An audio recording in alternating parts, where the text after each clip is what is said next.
the Ministry of Health has launched yet another service under universal health coverage. This new service includes conducting pap smears using liquid-based cytology, which will assist in eliminating cervical cancer.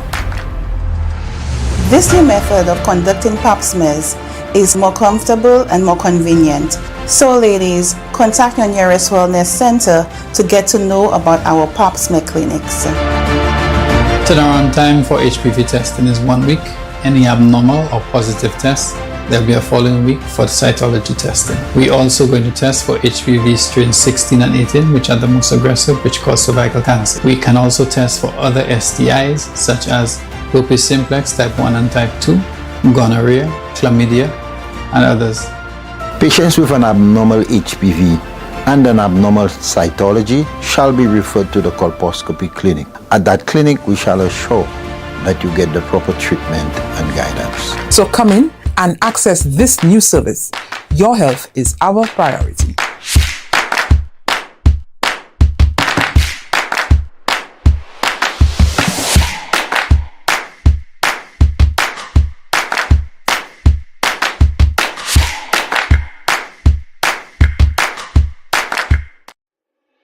Why are you suffering from aches, pains and illnesses? When there's help for you.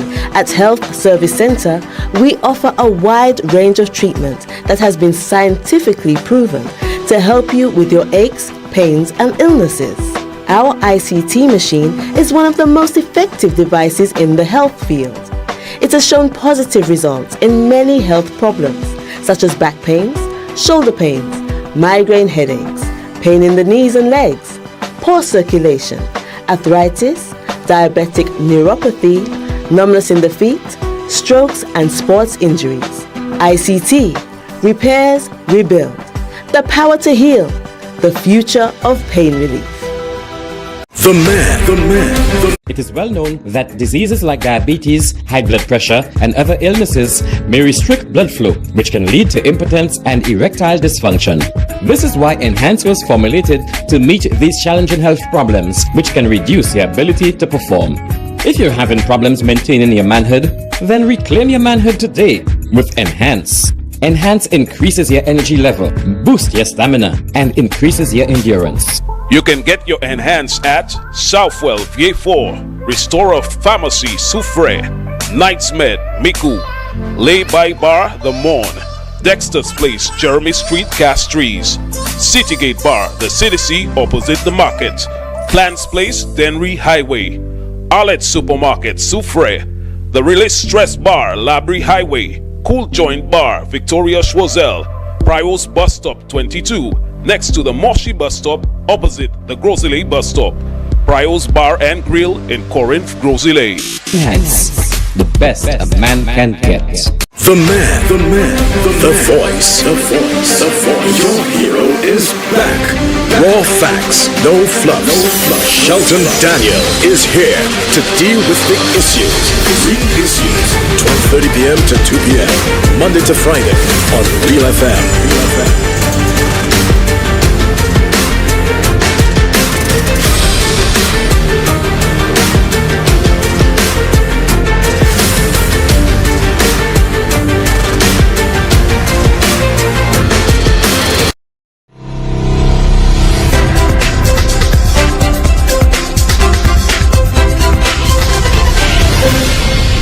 The man, the voice. Good afternoon to you, everyone. Welcome once again to The Real Issues with me, Shelton Daniel, your host and producer, alongside Alton Jaquan Joseph, our technical operator. It is the 15th day of the month of October 2024. Hope you're having a good day so far. It's a wonderful looking day. I've had reason to walk, on a couple of occasions this morning, and it was relatively pleasant. I couldn't complain, not yet then, at this stage of the day, about excessive heat and so on. It felt a lot more tolerable than most days that, I've experienced for quite some time, I might say. So who knows, maybe things are getting better, but then you say that and then, the sun comes down, with a vengeance, etc. But after all, sunny weather, sunshine, whatever, heat and so on, warmth, it's all part of where we live, which we enjoy. And like I say, people pay big money to come over and to enjoy it along with us. All right, I'm getting quite a few messages this morning. Let me see if I can sift through them. A couple of things that I wanted to talk about before I open the phone lines. Let me see that. Yeah, someone sent a message where they said, Monsieur, be careful when traversing the Cedars Road, especially closer to the convent school area.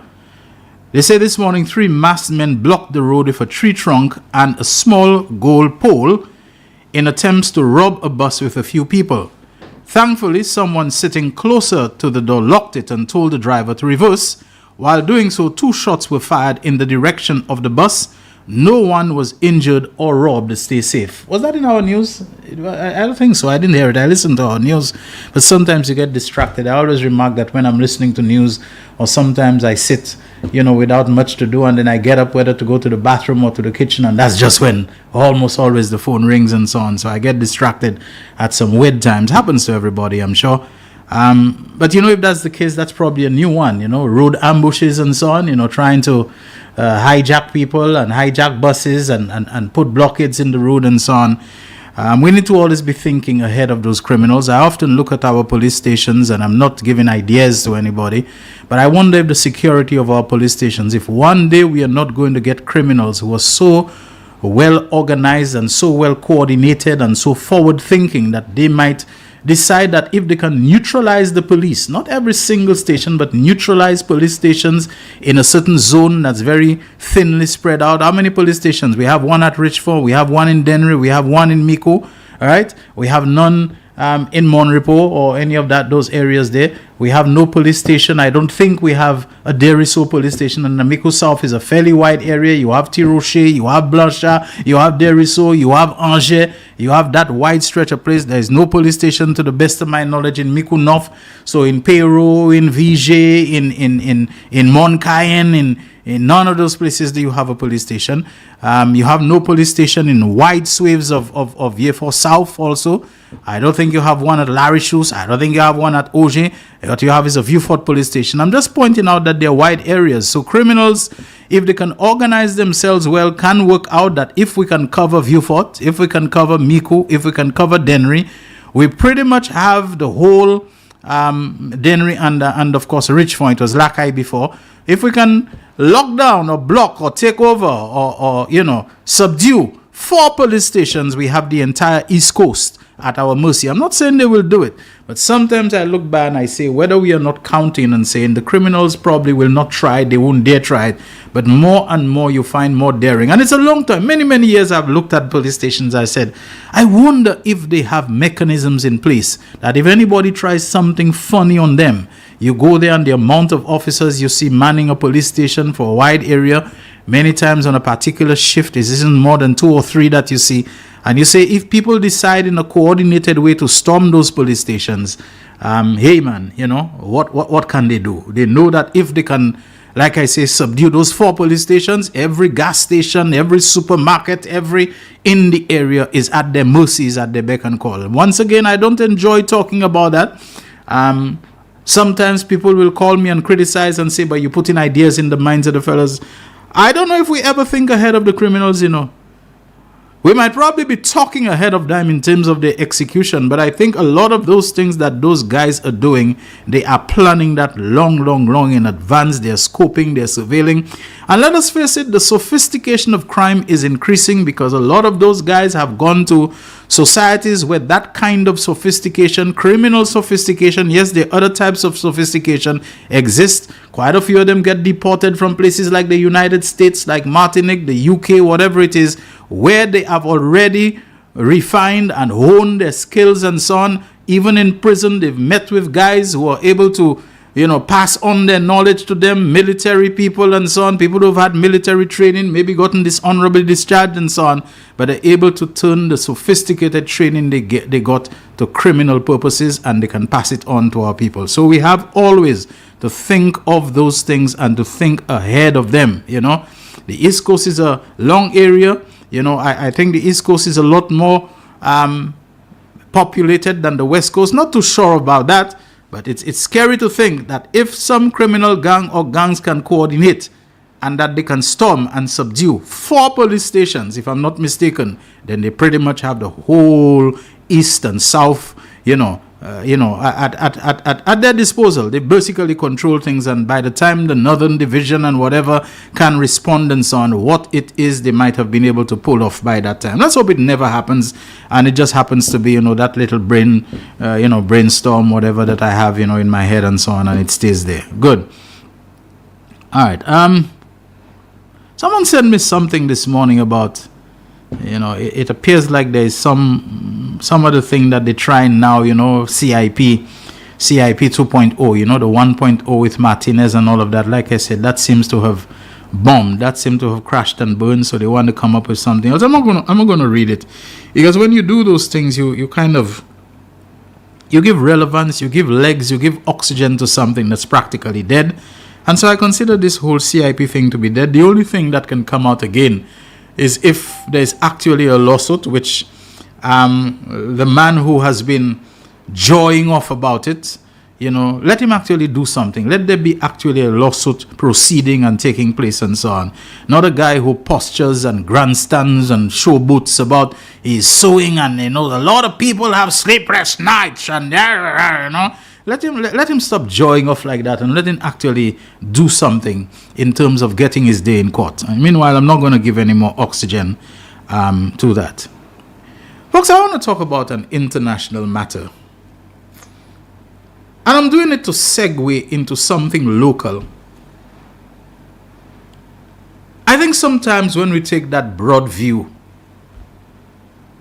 of analogies and references, they probably will give us a sharper, a more pointed, a more focused understanding of local issues, which we seem to struggle with unnecessarily. It's not difficult to understand. The amount of news coverage and documentaries, we talk about people research and doing all of those things. Our news facilities and news organization and news capacity, our mass media and mass communications, we need to understand it in context. It is small, it is limited, it is under-resourced. We like to look at BBC and CNN and say, but why don't our people here, don't they watch CNN, don't they watch BBC, don't they do research, don't they do documentaries and this kind of thing? It's nice for us to aspire to things bigger and greater and better than ourselves. But I say, without making excuses, we need to be realistic. BBC is a vast organization, a vast entity. It is well funded. Until recently, there is a special tax, I think called the tube tax. For every television set that you purchase, you pay a certain tax. Or is it for your cable service, whatever, there is a tax on television sets and purposes, whatever, that goes to fund the BBC. The BBC is a state entity. It is owned by the United Kingdom state. It is taxpayer funded. If it does any private commercial soliciting and canvassing and advertising, whatever, it does so simply as a supplemental thing. It's there to be had. Why don't you, if it's sufficiently worth their while and so on, maybe they will advertise or whatever. I don't know. I can't remember seeing it, but basically you wouldn't see the BBC chasing after private ads. The BBC has had to face a lot of cutbacks and curtailments, but who doesn't these days in recent years? They simply have had to cut back on staff and programs. I mean, we know in recent years, even BBC Caribbean Report, from which you can remember the name of the late great Hugh Crosskill, who I think was one of the founders, and Debbie Ransom, and recently deceased, what's his name from Dominica? Ken, my goodness, how can I forget Ken's name? Orrin Gordon, Mike Jarvis was on his way to come and work with me in Antigua and whatever and so on. Says some kind words about me from time to time on his Facebook page, How can I forget Ken's name? The Dominican guy who used to work for them. That program was axed completely. And so many others. I go on the BBC page where I used to pull out stories for international news and so on. And the kind of mistakes that you see, you know they cannot hire, or they're not hiring as many proofreaders and people like that. But that being said, BBC has production departments that, exceed what we can even conceive of. They can just put 3, 4, 5 people to work on that story, on that investigative piece, and they'll give them access and whatever. There is also institutional strength to support the work that institutions like BBC, and even those that are non-governmental, in the United States, CNN and so on, they have the enablement of house lawyers, who the company lawyers are, who, if a certain department of government refuses to give them information, that they can file injunctions and freedom of information, challenges and so on to get information and those things. In St. Lucia and places like that, we don't have this kind of institutional framework and institutional support.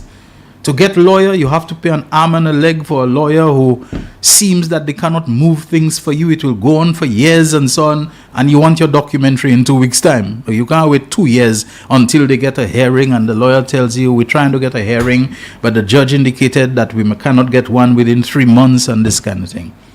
All of the things here are too discretionary.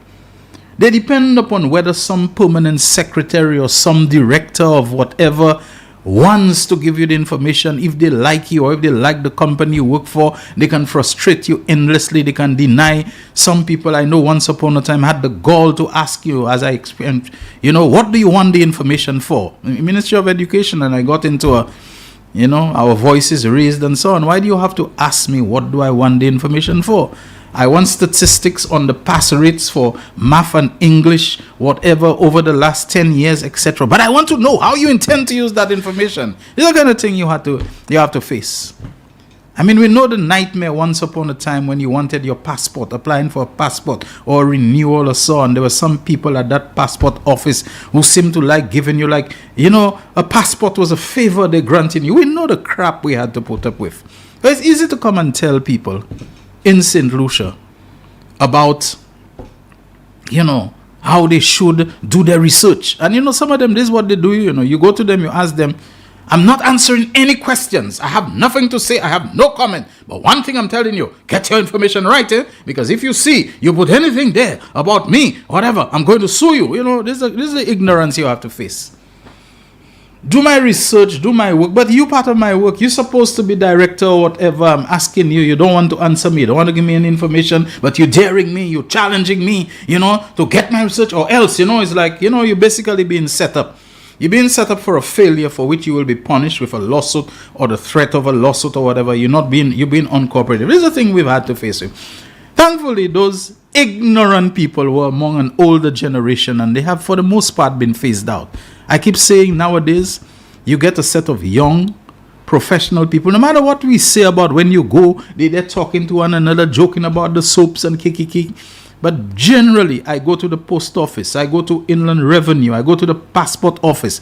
There is a generation of people there now who are of a different mindset, who are people who are more enlightened, who are more informed, who understand customer service and so on. And basically, I feel we're in a society where you can breathe better. Doesn't mean there are not imperfections. I went to get a rectification and adjudication, whatever, done at the registry, and I was surprised. After some initial things, I wrote a couple letters and so on, and my goodness, it was a joy to go up there to see adjudicator and assistant adjudicator, where there were things I needed to do. They walked me through the process. There was no, I'm the boss and I can keep you waiting and you're going to wait. I found nothing of that. And I don't think it's because of my name or a media person, whatever. There just is a new generation that has revolutionized service in this country, especially public sector service, which I believe is leading a lot of the private places. Because I have gone to a couple of hardware stores in St. Lucia and gas stations,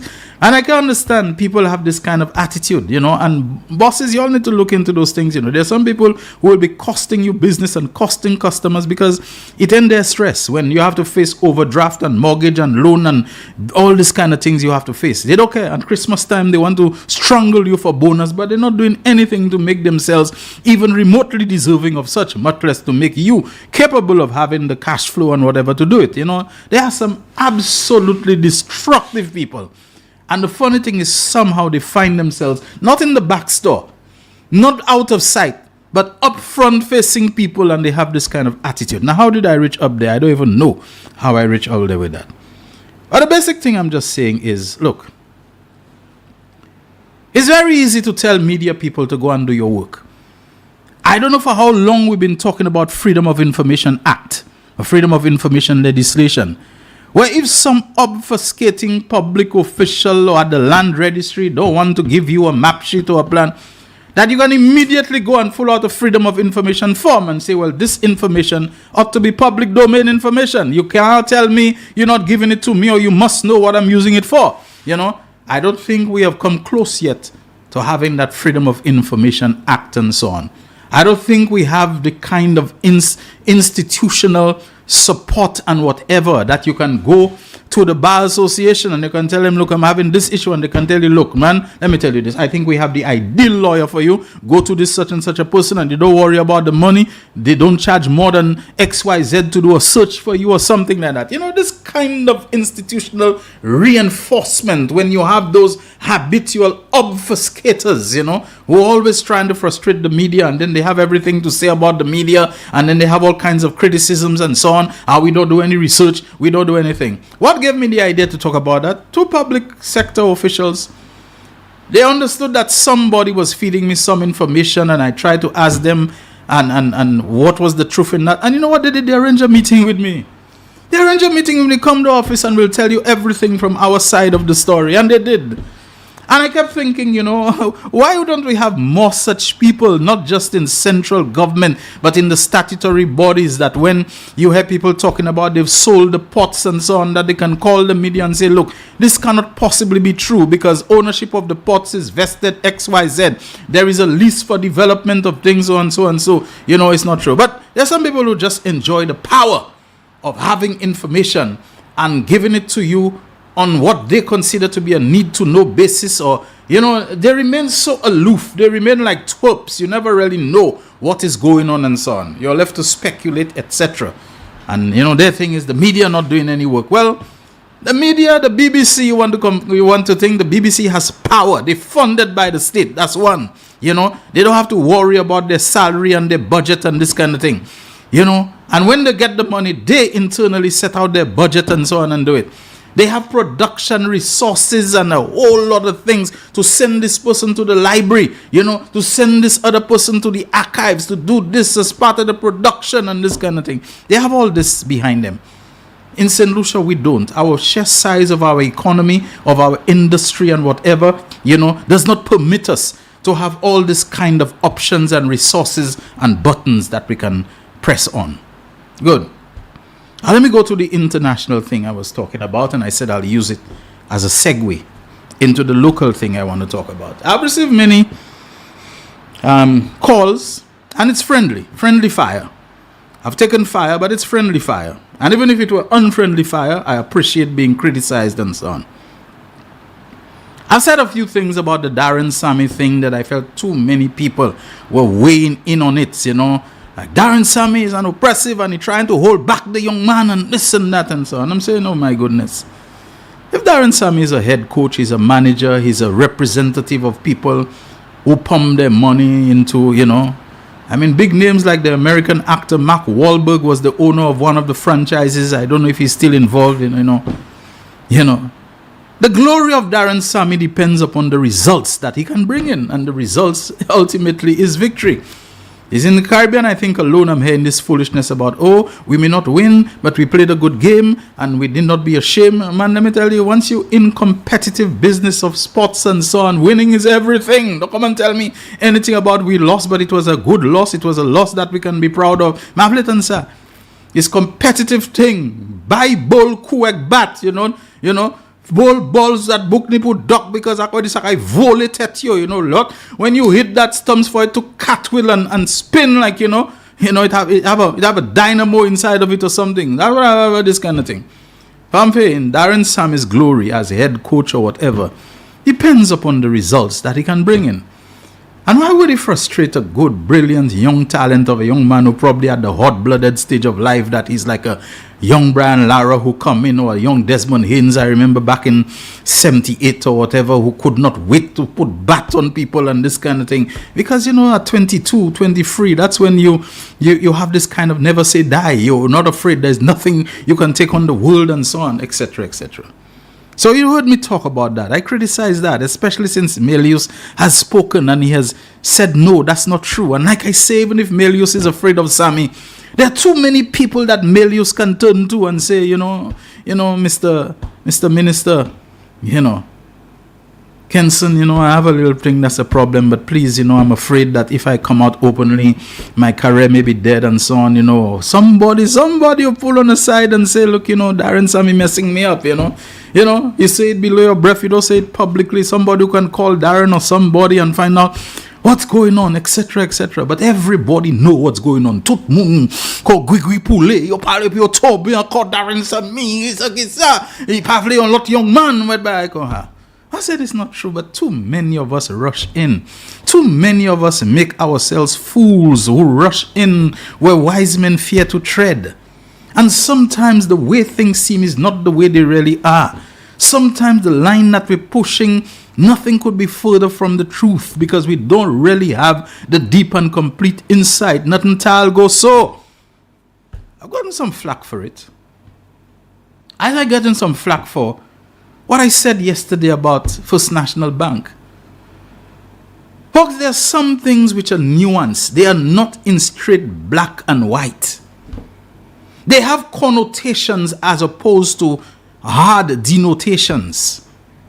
They have little backstories that we don't really know and we don't appreciate. And sadly, the people who have the insight on these backstories, they are constrained. They can't really come out and say things because then they would be compromising too much confidentiality and privacy. Sometimes doctors have to take endless false allegations about yo coupe moun nan mal epi yon film moun ki bay moun nan vie injection.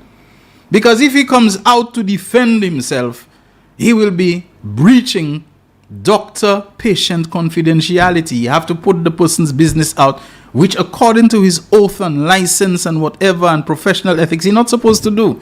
So a lot of doctors taking flack about things, that is not true at all, but to come out and try to explain to people. So they wait until the matter comes to a hearing before the medical council and then they can speak, in a setting where they can be allowed to say things. The same thing can happen with banking and a whole lot of different things. I don't really know the ins and outs of it. Too many of us are latching on the supposed filial connection between the chairman of First National Bank and, the President General of the National Workers Union. That they're brothers. I didn't even know that. I've known Nigel Fulgens for a long time. I haven't seen him for a very long time. I think from the time I'm a little boy going to school, I know the dude, nice fella, quiet, calm, and so on. I don't even know if he's related to another academic guy who I've had a lot of joy interviewing when back in the days of 90 Minutes. Winston Fulgens, I think he's now Dr. Winston Fulgens. He was at Sir Alpha Lewis, great guy, down to earth, intense, passionate. Maybe they're related. I don't even know. I work with a Fulgens at Radio St. Lucia. What's her name? Yasmin Fulgens. I don't know if they're related. I do not know. Because I'm not always digging into who's brother and who's sister. It often is not relevant, at least not in the context of public affairs, journalism and discussion. Sometimes it comes into focus, but we make too much of it. Like I said to you all sometime before, how many of you all know or knew that Lord help me, the Calypsonian, the former labor commissioner, the trade unionist par excellence and so on, Ministry of Labor employee, ZAP,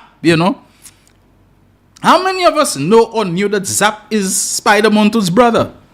I can't even tell if he's brother by mother or brother by father. You want to say that Zap is a flubber? Or Zap is a sellout?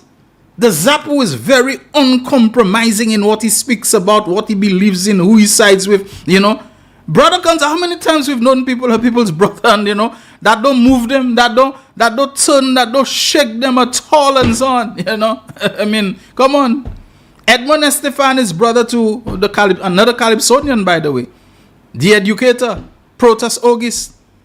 Can you say that Protas August, who in times past we call Shorty, educator, whatever, that you know him to be, I don't know, people waver sometimes, but have you ever known this guy to come out pushing a flambeau line or anything, and you'll say it's because Edmond Estefan is his brother? We must not put too much into these filial things. But like I said, if it is true that Mr. Fulgence is not the brother, forget about the brother thing, that he's the chairman of First National Bank, and at the same time he's holding some position of vice president or whatever of the National Workers' Union, and the National Workers' Union is representing the First National Bank of St. Lucia right away, red flag.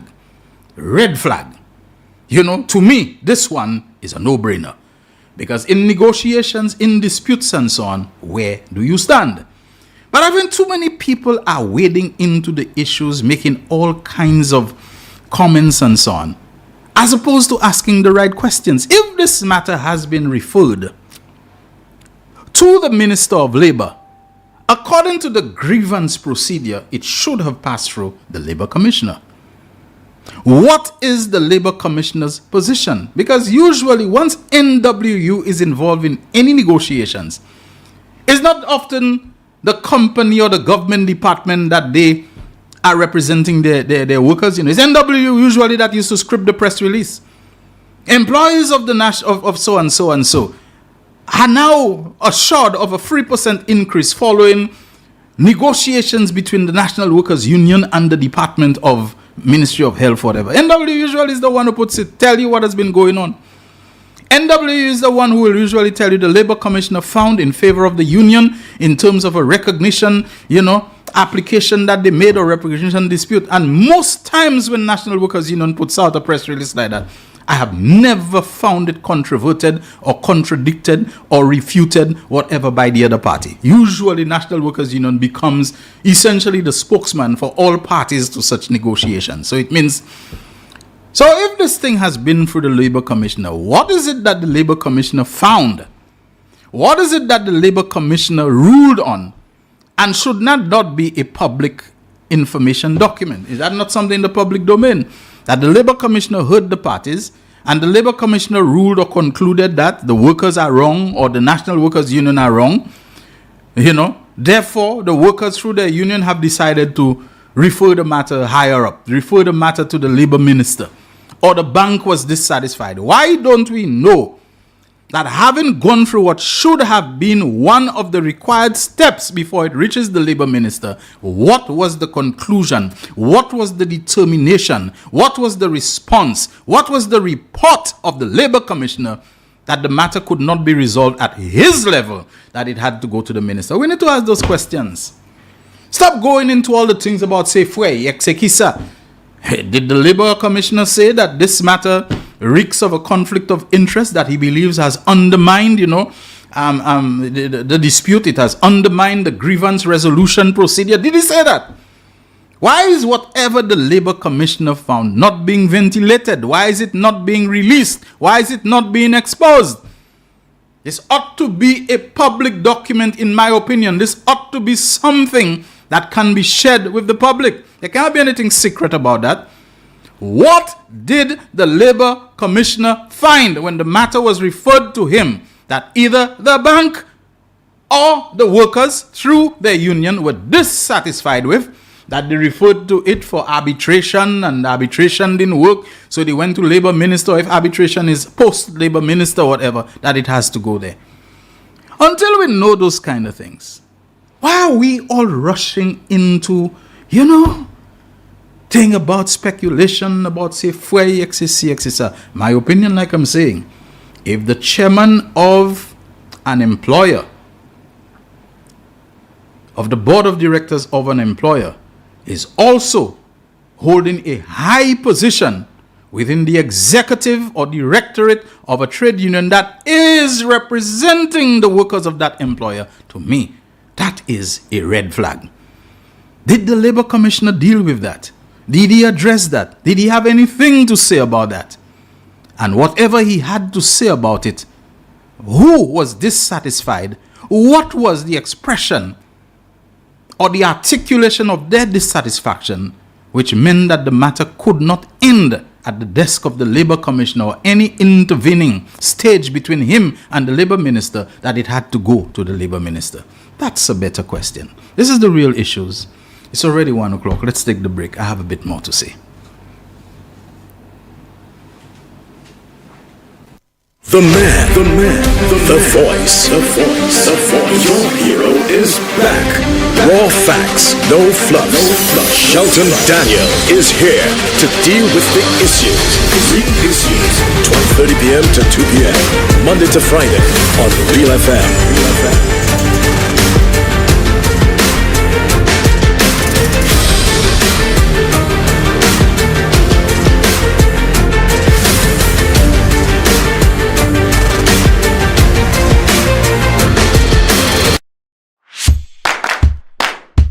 The Ministry of Health has launched yet another service under universal health coverage. This new service includes conducting pap smears using liquid-based cytology, which will assist in eliminating cervical cancer.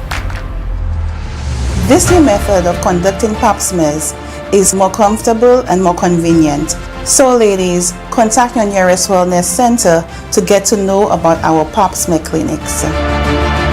Turnaround time for HPV testing is 1 week.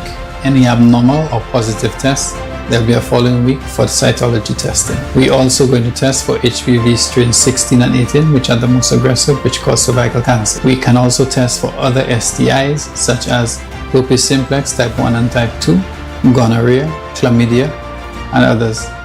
Patients with an abnormal HPV and an abnormal cytology shall be referred to the colposcopy clinic. At that clinic, we shall assure that you get the proper treatment and guidance. So come in and access this new service. Your health is our priority.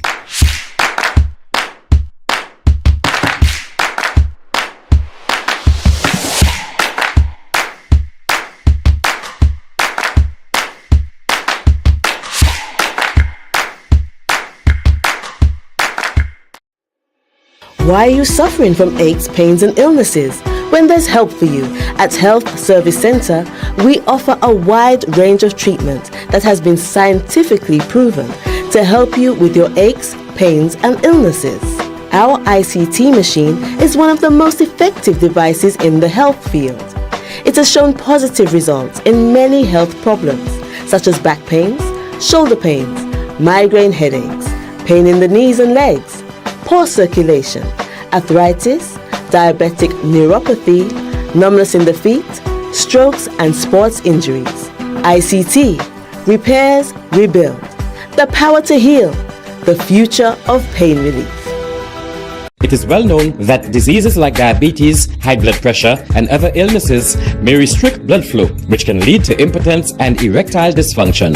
This is why Enhance was formulated to meet these challenging health problems, which can reduce your ability to perform. If you're having problems maintaining your manhood, then reclaim your manhood today with Enhance. Enhance increases your energy level, boosts your stamina, and increases your endurance. You can get your Enhance at Southwell VA4, Restorer Pharmacy Soufre, Knights Med Miku, Lay by Bar The Morn, Dexter's Place Jeremy Street Castries, Citygate Bar The City opposite the market, Plants Place Denry Highway, Arlette Supermarket Soufre, The Release Stress Bar Labrie Highway, Cool Joint Bar Victoria Schwazel, Prios Bus Stop 22, next to the Moshi Bus Stop opposite the Grosile Bus Stop, Prios Bar and Grill in Corinth, Grosile. Enhance, the best a man can get. The man, the voice. Your hero is back. Raw facts, no fluff. Shelton Daniel is here to deal with the issues. Real issues, 12:30 p.m. to 2 p.m. Monday to Friday on Real FM.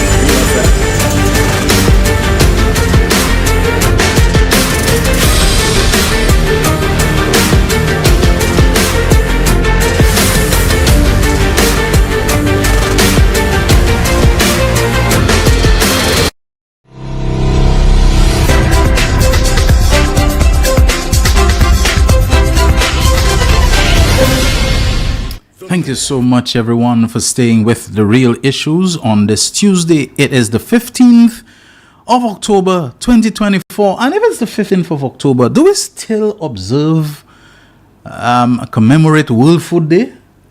Yes, our World Food Day to me is supposed to be on the 16th of October every year. Yes, it's a day that was set up almost 80 years ago, following the Second World War, if I remember well, set up around 1946 by the not the WHO, is the Food and Agriculture Organization, the FAO, an agency of the United Nations concerned with dealing with food security in the world. So if tomorrow is October 16th and I'm correct, we are one day before World Food Day. Don't know if anything was planned or anything's going to be executed for it, but I think the matter of food security is something we have to not let get out of our sight and our focus. It is a very, very, very, very serious thing, and it's getting more serious. People are complaining a lot about the food prices in the supermarkets and so on.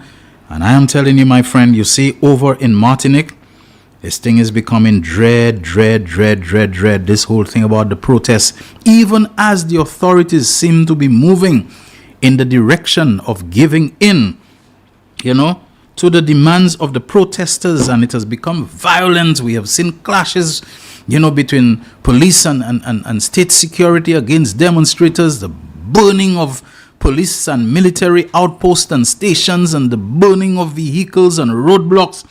I mean, a whole lot of things taking place in Martinique, And someone has sent me a message saying that 34 towns, they are planning to blockade 34 towns tomorrow. That's the demonstrators, And that popular movement, they will be meeting.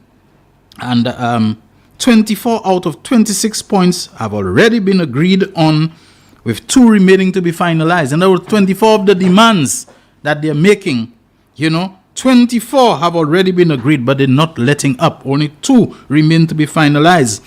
And as a result of that, a list of 6,000, not 600, 6,000 products will be reduced. Their prices will be reduced. And hereby what margins? They were demanding a 20% across the board reduction.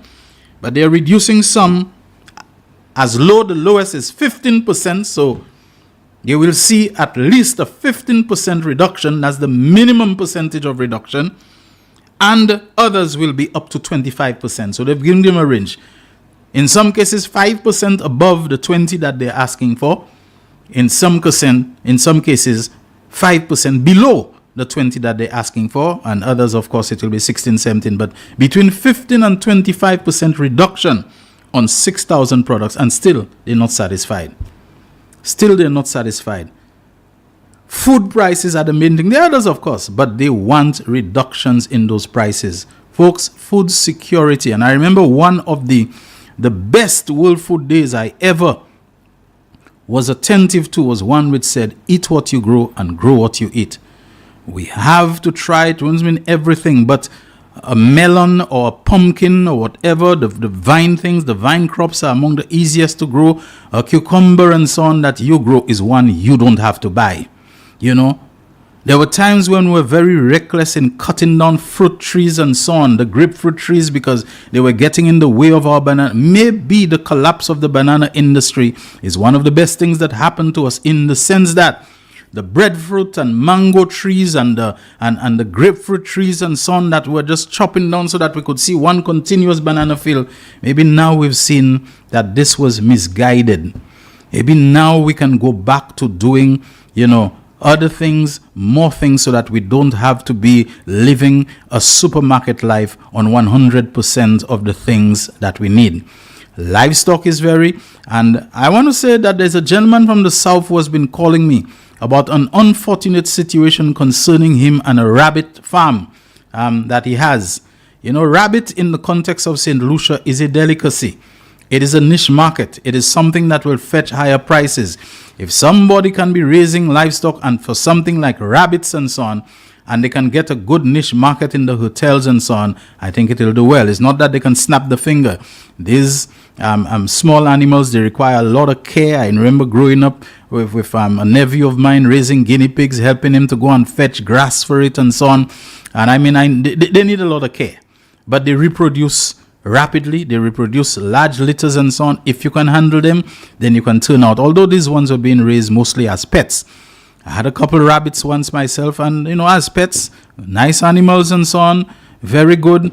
When they tame, they became too tame for their own good.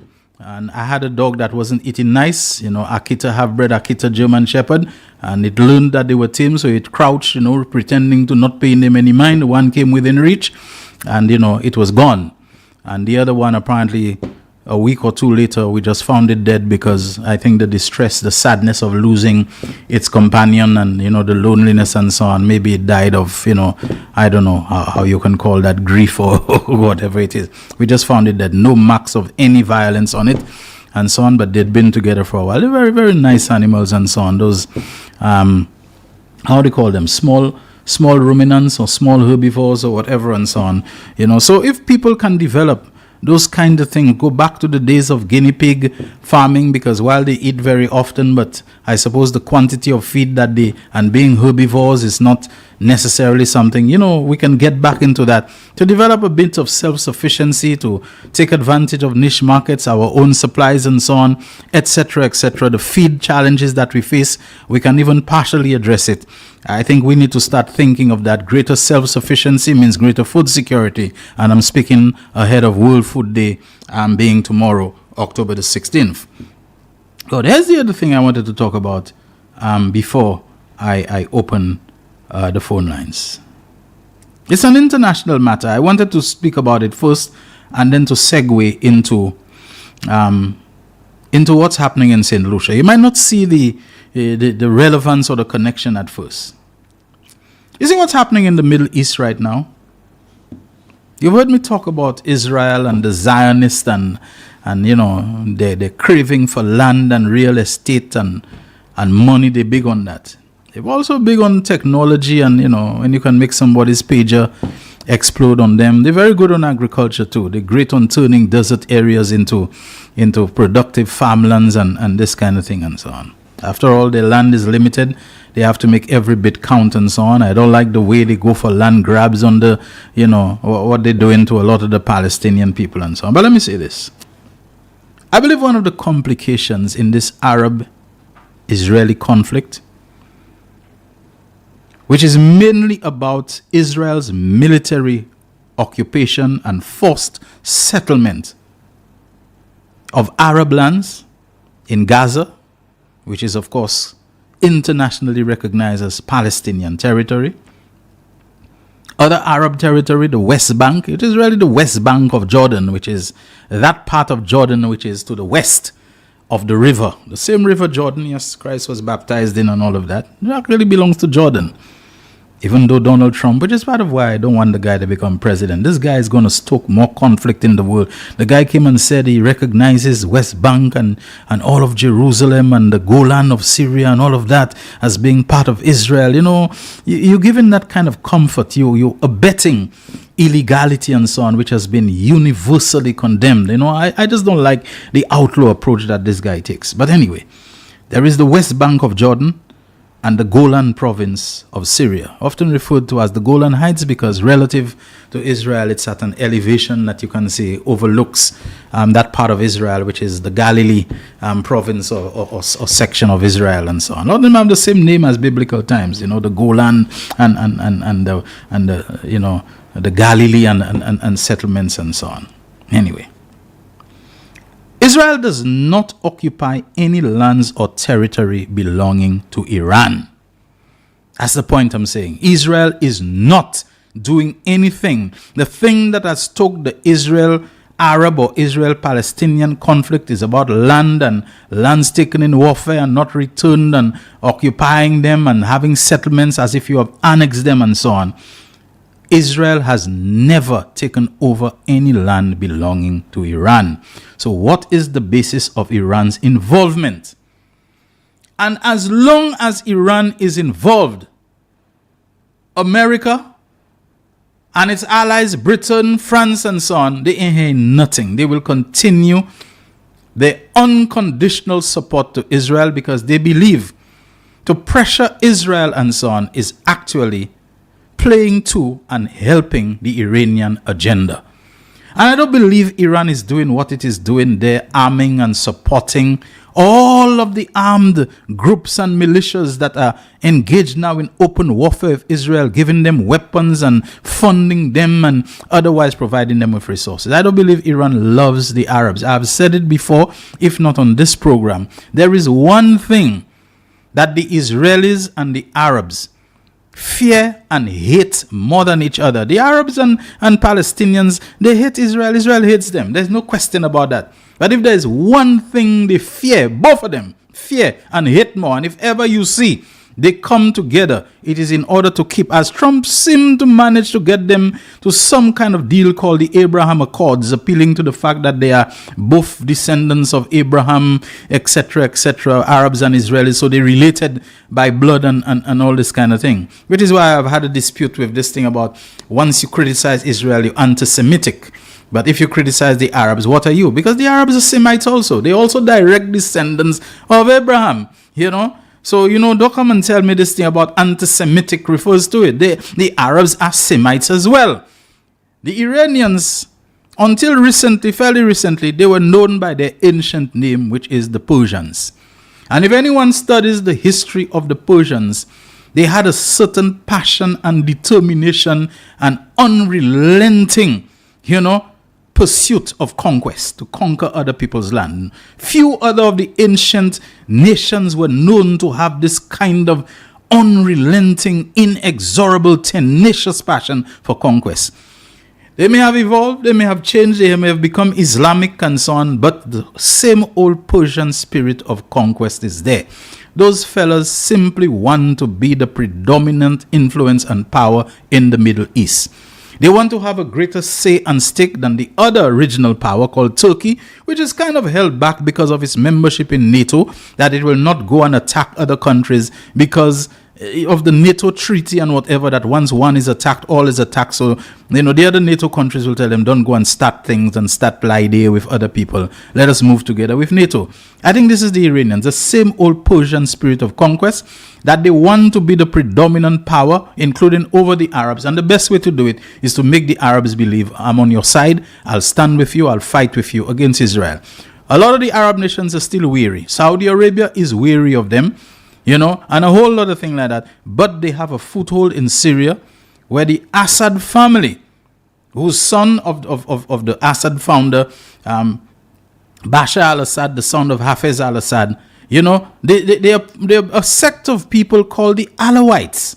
And these Alawites, unlike the majority of Syria, which is Sunni, which is opposed to the Shia Islam of Iran, they are Iranian allies. So they have a foothold in Syria. The Hamas people who took power, or who are ruling, because the Palestinians believe that they stand up for them better, they are allied to Iran as well. Hezbollah, the militia in Lebanon, mostly in South Lebanon, they are in Lebanon, but they are very strong, tenacious allies of Iran as well. The Houthis in Yemen are very strong allies of Iran as well. Look at them. They are the people who are now fighting against. I'm not saying their cause is wrong, but I'm telling you, as long as Iran remains involved as their benefactor and their supplier and the one who's giving them money and funding them and giving them weapons, America's position on unconditionally supporting Israel is unlikely to be relaxed, is unlikely to be modified, because America will see all of them as being proxies of Iran, that it is really an Iranian war. I will not go into the reasons, but there is a very deep and long-standing enmity between Iran and America since 1979. Like I say, not enough time to go into that. I believe one of the resolutions of this thing is that Iran needs to put itself out of that Arab-Israeli thing. We know it's not going to happen. But until it does, there'll be no justice for any Arabs or Palestinians in what's going on there. America just ain't go ahead nothing. They will see every Hezbollah movement, every Hamas movement, every Houthi movement, who they've all classified as terrorist organizations. There will be no telling Israel, if you attack those people in Gaza and bomb them, we'll stop giving you weapons. They'll never do it. If they'll feel to do so is to give Iran an advantage, and there'll be no justice. For any such justice to happen, Iran has to back off. They won't. Another place again, Iran is helping Russia to fight against Ukraine. That is another strike. How can you be helping and supporting and enabling and providing weapons to a country to attack another one that did not do anything to them in terms of attacking them? Why am I saying that so much, spending time on that here, when we have issues in St. Lucia?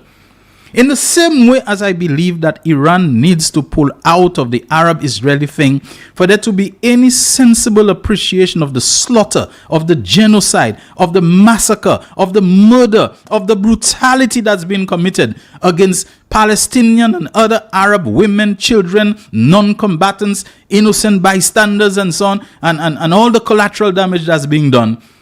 I believe here in St. Lucia, too many of us have an Iranian spirit about us. We going into things and we're ready to fight, and we're calling for boycott, and we're calling to add to strike and so on. Maybe because sometimes we don't understand the issues there. A lot of times we probably have no legitimate business wanting to join that struggle the way that we want to join it. And I have to qualify that. You see your brothers and sisters struggling on a picket line or whatever, and you've got information that they did not get, their dues and their just desserts and what they've negotiated for and what was agreed. It's your legitimate concern, because today it can be them, tomorrow it can be you. I accept that. I accept solidarity. I accept standing up with people who are being meted out injustice, who are being treated unfairly. But I just want to say, before we wade in with the kind of militancy that some of us want to, take a little time, take a little step back to hear what is being said. If Virginia Albert Poyet, Dr. Virginia Albert Poyet, the Minister of Labor, is due to meet with those workers in the next 2 weeks, folks, she probably knows why. She needs to let it stand for a little while, that she shouldn't rush back from wherever she is, or somebody else should not take over the process in her absence and do. They probably know why. The government has to be careful how it goes into this thing. It involves a non-governmental entity called a trade union, one with with a lot of experience. It involves a local bank not owned by the government, which has also been around for a very long time. Jaguan, we hear your voice reminding us that 80 years, have passed since it has been there for you, been there for us, and so on. We need to be careful. The final thing I'm going to say on this, and that goes especially for you, my comrades, my brothers and sisters. And I think you know who I'm referring to as my comrades and my brothers and sisters.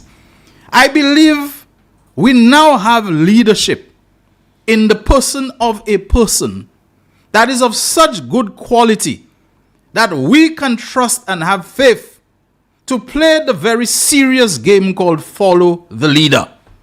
That leader is a very well thought out person, and only those who get blown away by him are those who think that based on the color of his skin, he's not so, smooth speech, stammering, that they can take him for granted. And every time they have taken him for granted, they have done so at their peril. Down to trying to papi show him and ridicule him and tune him with zib over he tell a man, Makaba Wom, Souvlin Ashley or Ginger Ale, Ebon Shandi. Look at how that flipped. And so many things they have tried, it flipped in their face.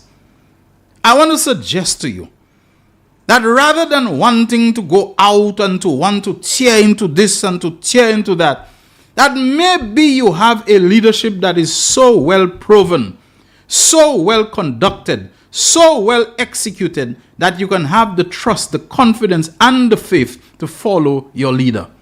Follow your leader. Look at how your leader dealt with one of the guys who's more so militantly, opposed to his party and so on. A guy who made some disparaging statements about he following a white man, he not following any kind of white little boy. Look at how your leader dealt with that. Look at how your leader dealt with that right there in the foyer, in the lounge of his office. Come. Let's pose for a picture. Come, you know. Folks, let me tell you something. There is a depth of wisdom and there is a depth of capacity to appease people and to win people and to know that is not everything you have to approach with a ham-fisted manner. You know, this ham-fisted approach to everything your leader has shown you. And there are other instances and other examples where he has diffused things. The OKEU thing. Maybe he has diffused it in such a smooth and diplomatic and quiet way of amicability and so on. Look at what happened. I'm hearing now that people are resigning left, right, and center. Maybe they're resigning because they realize that the situation, the noise they made, the aggression that they showed, the rudeness and so on, that they really cannot find a manner in which to be comfortable there anymore. Within their own selves, they have found it untenable. And so they decided to walk. But nobody chased them. Nobody kicked them. I want to say, if your leader is not going out, all guns blazing against either the bank or the union and so on, this is a time where you can take your cue, where you can take your lead, where you can take your signal, where you can take your indicators from him and don't go where you may complicate matters. In this bank situation, in other situations that have evolved, I think you can have the trust and the faith to follow the leader. If there is a need to go out and to he will give the signal in his own inimitable way, in his own manner that will be unmistakable, yet that does not necessarily have to be in your face completely. I have no hesitation in commending to you the leadership with which you have been gifted, you might even say blessed, and to tell you, follow the leader. The real issues will continue with your calls and messages shortly. The man, the voice. Your hero is back. Raw facts, no fluffs. Shelton Daniel is here to deal with the issues. Real issues. 12:30 p.m. to 2 p.m. Monday to Friday on Real FM.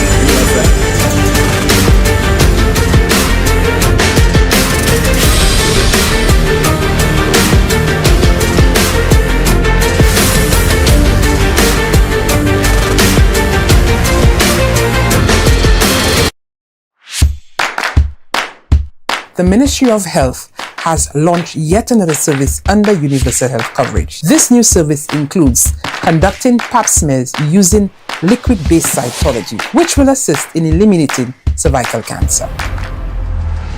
This new method of conducting pap smears is more comfortable and more convenient. So ladies, contact your nearest wellness center to get to know about our pap smear clinics.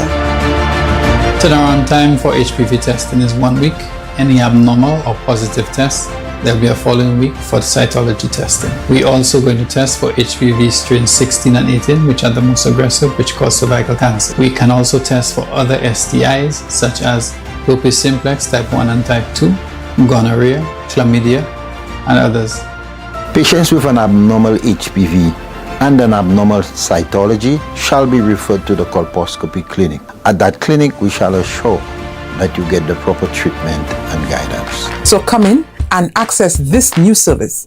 Your health is our priority.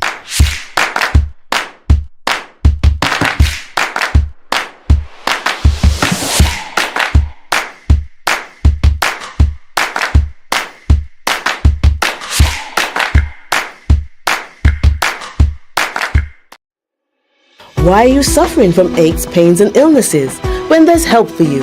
At Health Service Center, we offer a wide range of treatment that has been scientifically proven to help you with your aches, pains, and illnesses. Our ICT machine is one of the most effective devices in the health field. It has shown positive results in many health problems, such as back pains, shoulder pains, migraine headaches, pain in the knees and legs, poor circulation, arthritis, diabetic neuropathy, numbness in the feet, strokes and sports injuries. ICT, repairs, rebuild.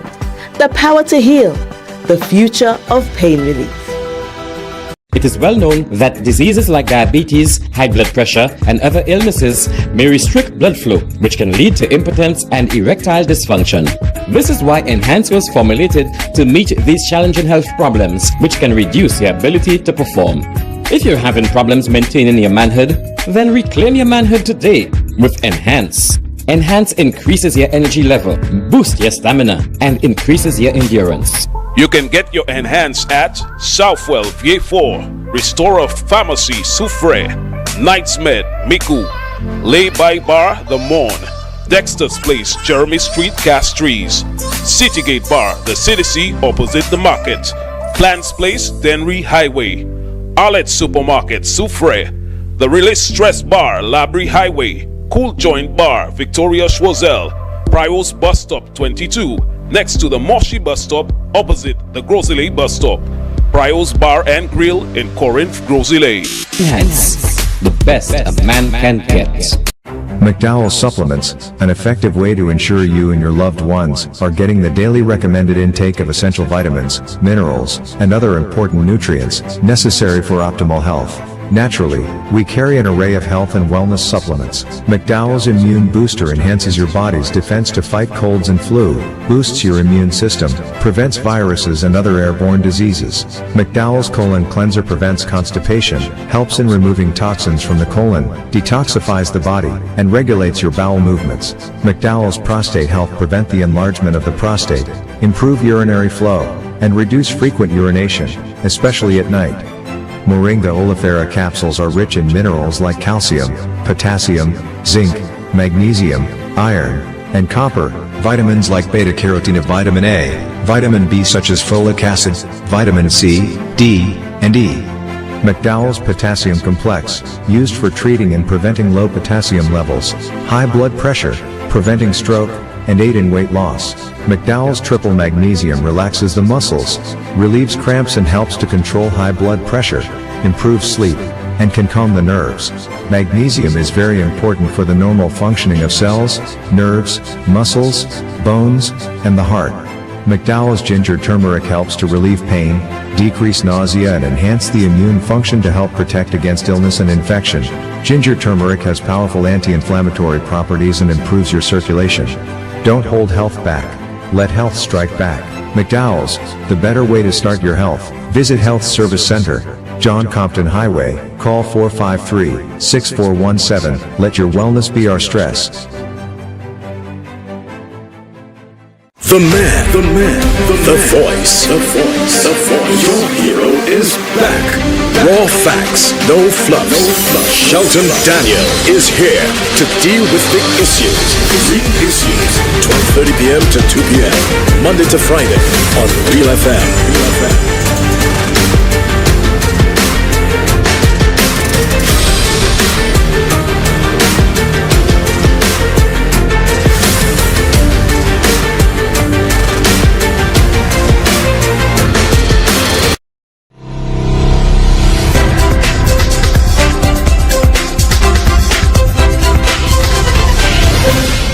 The Real Issues is on and we have a caller on the line already. Good afternoon to you. Good afternoon to you, my dear brother. How are you doing? I'm going to try to go to water. Bonjour, bye. Ça m'a fait?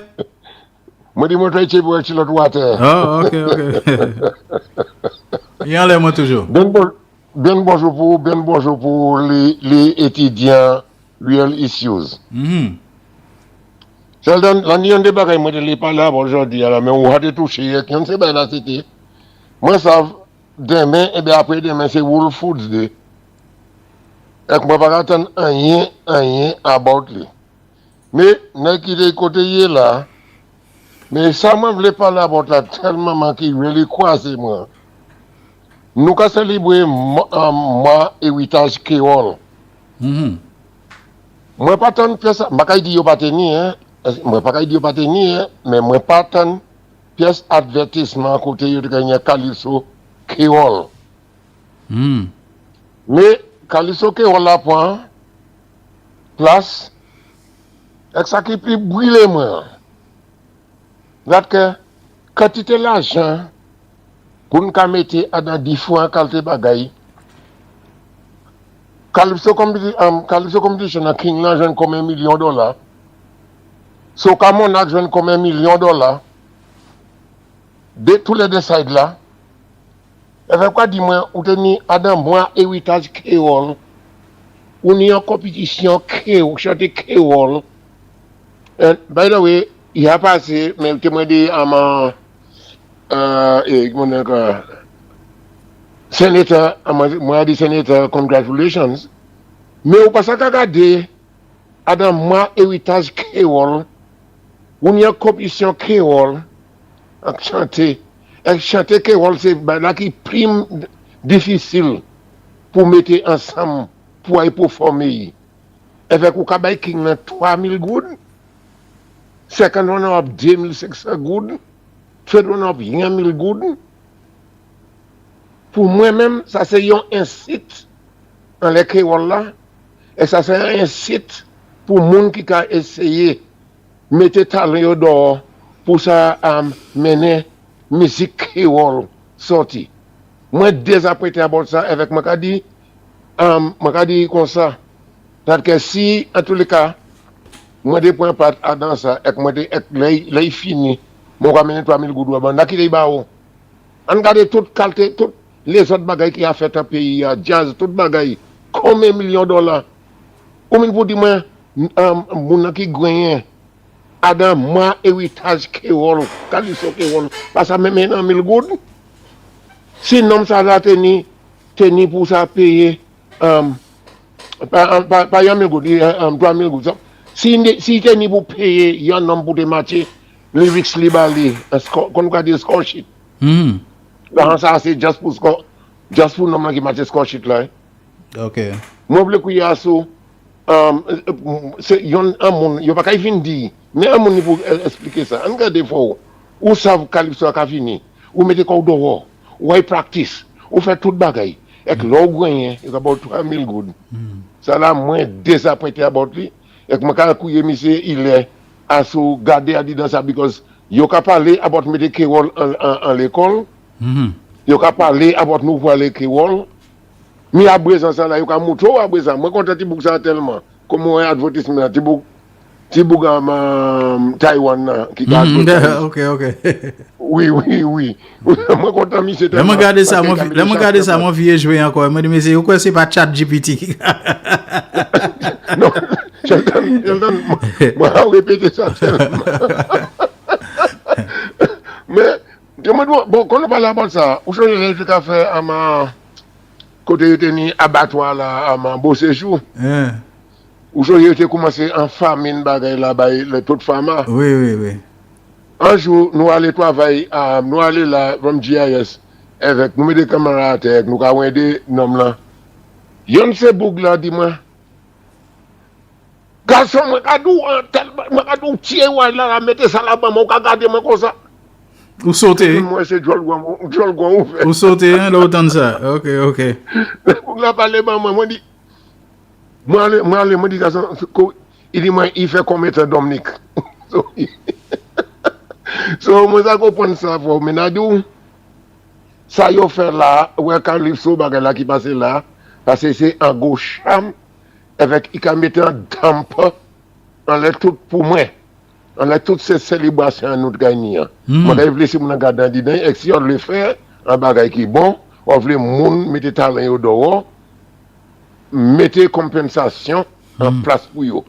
3,000 good, parce que ça fait rien pour l'on I practice avec toutes ces bagages ça. Moi, je désapprêté à bord lui. OK. Moi, si désapprêté encore, je ne sais rien à bord Wolf Food Day. OK. Pas ni ça là, ni ça là. D'accord. Ni un bon journée, compagnie. Vous aussi. Merci un peu. OK. 487-9849. The number on which you can WhatsApp call us, and you can call us on the landline 4533-911. Okay? 487-9849. WhatsApp call us there, and direct call us 4533-911. This is The Real Issues. We have just about 15 more minutes to go. And someone writes in and Andrew Thomas says, as much as I am in agreement with you, but sometimes the media can do better when the parties are in opposition. They get documents from the state. Okay, so that's one of the comments on the Facebook Live. We have another caller on the line. Hello. Good day, Mr. Mr. Shelton, sa café. Malati bon même. Ok, Makachibi. Alright, moi je vais parler en titre les sa café Martinique là. Because, I mean, nous tous, ni famille, nous ni monde Martinique nous connaissent. Nous pas voulu ça pour nous. Pour moi, quand un monde qui parle, qui dit, yo, v'là, by concept, ceci. That is, you mean to tell me these people hate their country so much. You're asking what happening in Martinique there. Yes, we know the prices are high at the supermarket. We know, I mean, I can mention any masses exploiting people. Can I just tell you something quickly without taking too much of your time? Yes. Do you know in America that is one of the biggest issues that will play out in this upcoming presidential election? The high prices. The high prices. Exactly. The high prices in that Americans pay, especially for food. And they're saying that they believe this will hurt Kamala Harris because at the end of the day, the government of which she is vice president is in office after the COVID pandemic when people took all their blows, and they're saying that high prices is one of the things that's really bothering them. Oh yes, oh yes. It is. In America, in the United Kingdom, there has been outcry against this in Britain for quite some time. You know, it's a global thing. All around, people are crying because the money they're making it not adding up when they go to the supermarket. Yeah. Go ahead. Sorry for the interruption. Yes, because I'm a small businessman and I'm telling you, it's difficult when you see you have to restock, when you have to go back and buy the same things, because every week you go, the prices change. The prices change all the time, so it's not easy. Yes, it's not easy. It's a global, it's a worldwide thing. So I don't see why people would be, using that, and they want to use that against the government to make the government look bad. Yeah, well, let them use against the government that this government is the first government that for the first time has actually introduced and made into law a minimum wage. Let them say that. Say that nobody, if we paid monthly, should get less than $1,150 something. If you're an hourly paid worker, you should not get less, than $6.50 an hour. And then on that basis, you can build up the amount of days, the amount of hours, the fortnightly paid and so on. You can make your calculations. It is because they understand, They will quick to highlight the negative, but they will not see the positive things. That's what I'm saying. I think it's just desperation. Acts of desperation. People ask for all sorts of things. Yes, I just wanted to share this. Thank you very much. Yes, okay, Sheldon. Yeah. All right. We continue taking your calls. We have someone else on the line. Hello, good afternoon. Real Issues. Yes, good afternoon. How do you do, sir? I'm doing okay, and you? I'm good. It's cold up here, but I'm alive. Okay. My contribution is pertaining to the workers of the penny bank. The workers of where? The workers of the penny bank. Penny bank, okay. We have nothing like that here, but go ahead. But that's how we used to call it as a child, the penny bank. Yeah, I know, especially when you're talking to somebody for very long ancestry, descendant of Napoleon Bonaparte, but go ahead. Yeah. My contribution is I don't want to say anything bad about these workers. These are not people that are looking for validation. These are people that have a job. They have their head on their neck, firm, stuck to their neck. It was not screwed. So if these people take a strike, they did not get up and take a strike. They brought it to management before the strike took action. And they did not take a strike just because they feel like when I need to go to get a bathroom break, I have to beg for one. That's not what it is. These workers, they are in there. They know what that is in there. They know what the benefit is. They know what the profits are. And if they tell them, they ask for more money, they did not ask for maybe they have that. They ask it because they know what's there. And people, I feel sorry for those who have their savings in there and they don't have access to their money. But we have to bear with them, because when they get more money, they will spend more money out. And the same people that don't have patience to see that they get what they need, they'll be the ones reaping the benefit out of them. Let the people claim what they have to claim. Action by moi toujours dit, c'est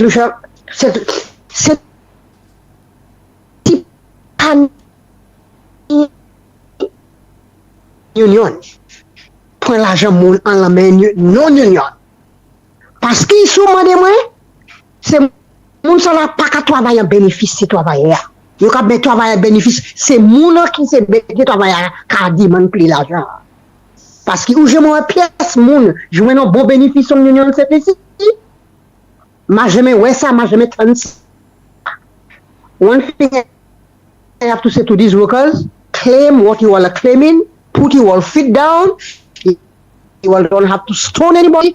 Oh, they cannot take the streets and say what they want to say. They can't do it. They are just as you said.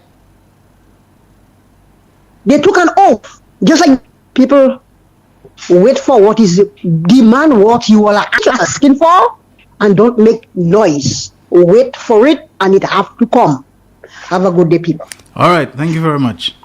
Okay, someone gave me a bit of flag there on the, I think it's me he's talking to, Sylvester Alphonse, who said, bro, the agriculture minister speaks about World Food Day yesterday on the press briefing yesterday.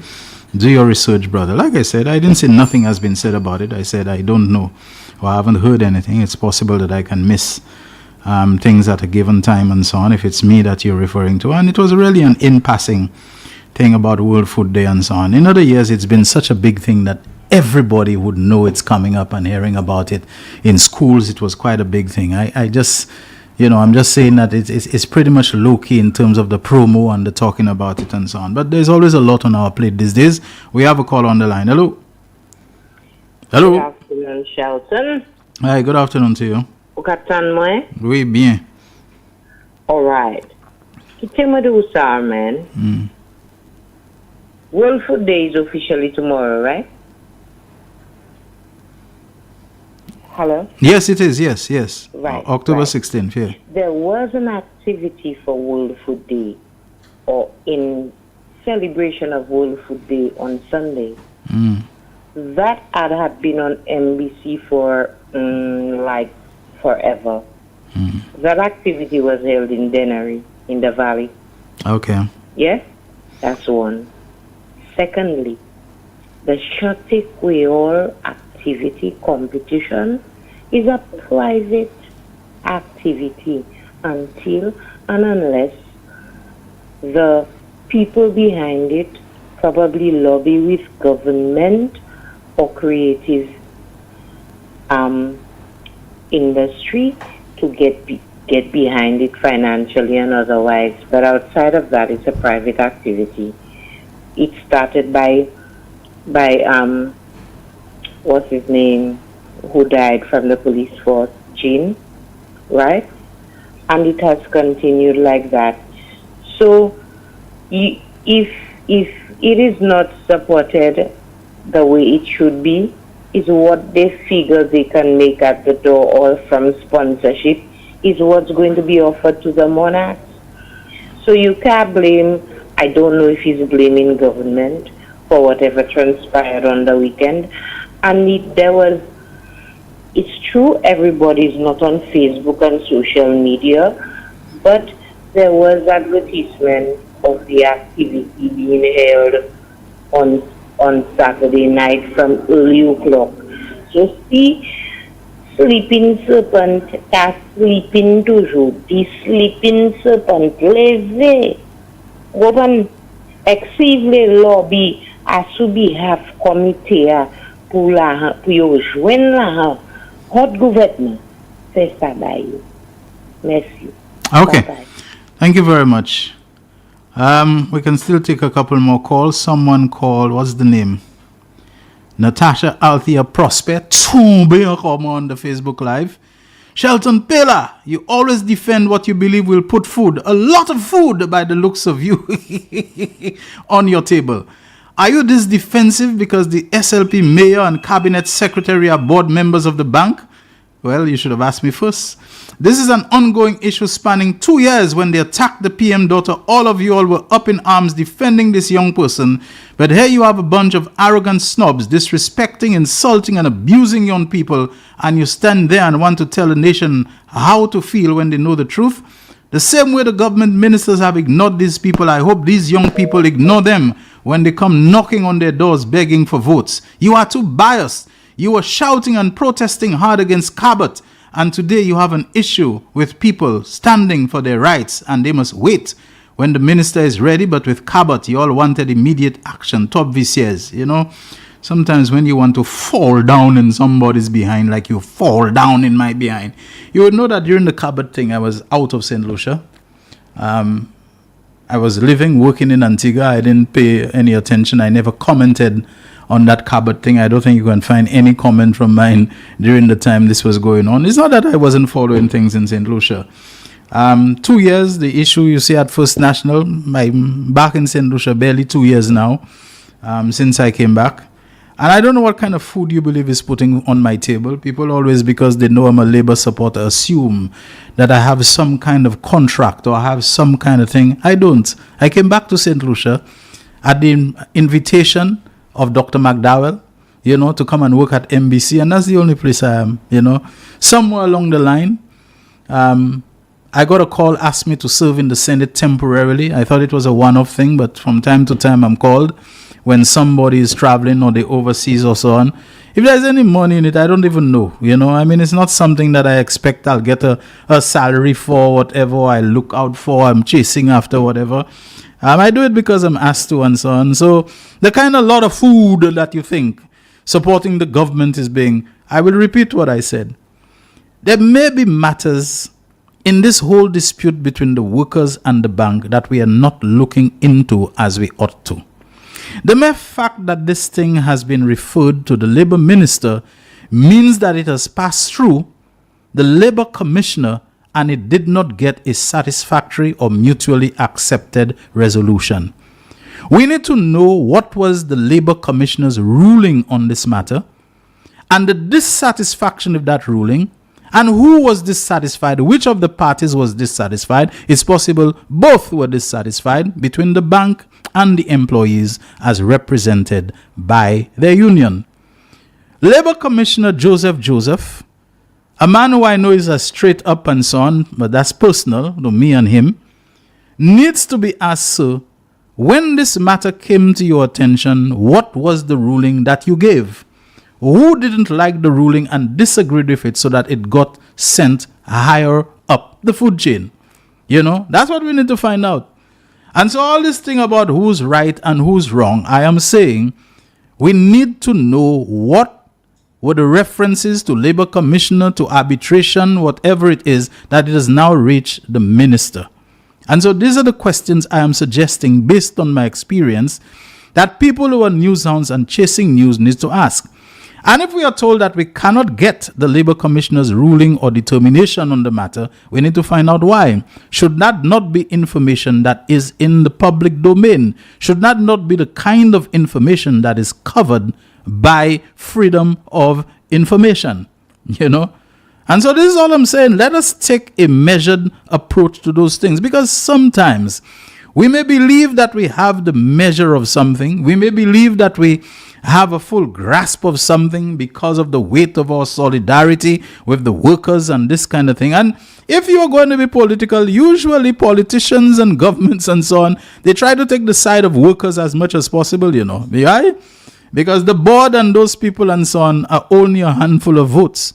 Workers are hundreds of votes. You don't really want to mess with that. If you think people are being political, you don't antagonize numbers and majorities and so on. I am just saying that we as a people, let us stop dividing ourselves and pitching us against them and them against us, and we vex this, and there's already enough of it in partisan politics. Let us try to take an approach which is sane, which is sober, which is level-headed. As our Prime Minister and everybody else has said, let the matter run its course and go through the established grievance procedure for resolution. That's all I'm saying. So, you know, if you have your little grouse against me, it's okay. But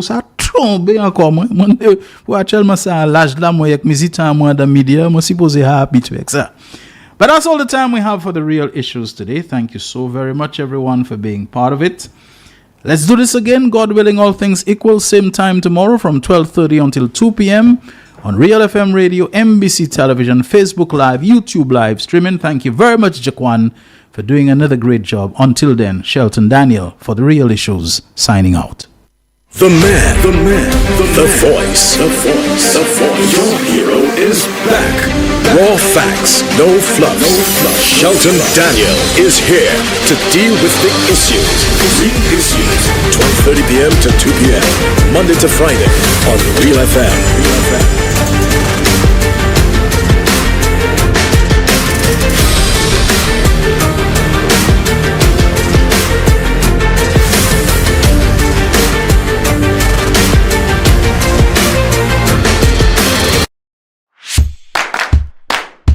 The Ministry of Health has launched yet another service under universal health coverage. This new service includes conducting pap smears using liquid-based cytology, which will assist in eliminating cervical cancer.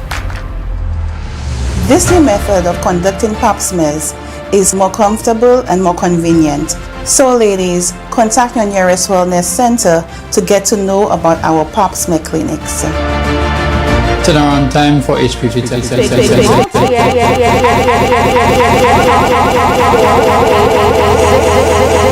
3,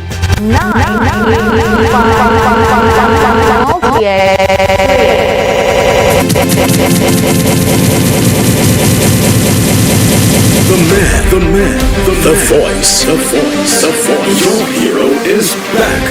Raw facts, no fluff. Shelton Daniel is here to deal with the issues. Real issues. 12:30 p.m. to 2 p.m. Monday to Friday on Real FM.